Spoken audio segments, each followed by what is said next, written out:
आज कारगिल विजय दिवस रे आसिकावासी मने पकाउछंती आसिका माटीर गर्व एवं गौरव शहीद उमाकांत पट्टनायक को देश पई तांकर बलिदान को आज भी केही भूली पारु नाहंते। लुह छलछल होई जाउछि बापांक आखि। युद्ध रे 527 जन वीर जवान देश एवं मातृत्व पई निजर बलिदान देई शहीद होइथिले। से शहीद मानक मध्यरे जणे शहीद हेउछंती आसिका अंचलर शहीद उमाकांत पट्टनायक। मो पुओ देश जो जीवन देला आम से अधे धन्यवाद मन कर आउ बेले बेले मन पड़ बहुत दुख लगुच देश मो पुओ जीवन देला शहीद होता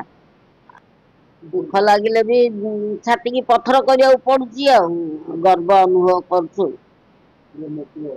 मो पुओ देश जीवन देती देश जीवन दे दी भारी खुशी लगुच दिने बहुत मन पड़ुची मन पड़े देश तो जीवन देना जहाँ खुशी लगुच गोटे दृष्टि खुशी लगिले भी गोटे दृष्टि दुख लगुच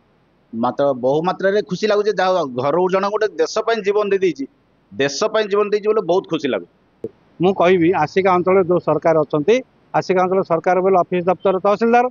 बीडीओ एमान को अनुरोध करी से किसी कार्यक्रम नियंतु जो कारगिल दिवस रे आमर स्थानीय अंचल जो जन जवान जो द्वितीय मर शरीर आम आसिका को आसाला ता उद्देश्य किसी गोटे सप्ताह व्यापी गोटे कार्यक्रम करूँ ऐसा विश्वास रखी और सरकार पाखे उपस्थापन कर एक सप्ताह व्यापी जब किसी आलोचना पर्यालोचना और सांस्कृतिक कार्यक्रम जब कर वीर जवान अमर आत्मा सद्गति।